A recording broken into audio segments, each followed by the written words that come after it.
Hey friends, I'm starting a new series where I share the weird sounds that I capture in the world and how they end up in my film music.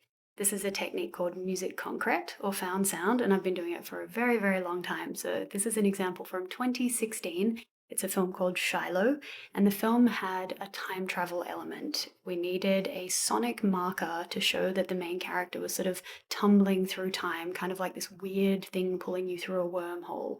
And at the time, I was living in London, and the weird sound that you heard is the sound of a London train arriving at a tube station. It makes this really weird electrical whip sound, and I had captured it while I was out in the world, and I realized it was the perfect fit for this weird wormhole sound we were looking for. So, this is what it ended up sounding like in the film.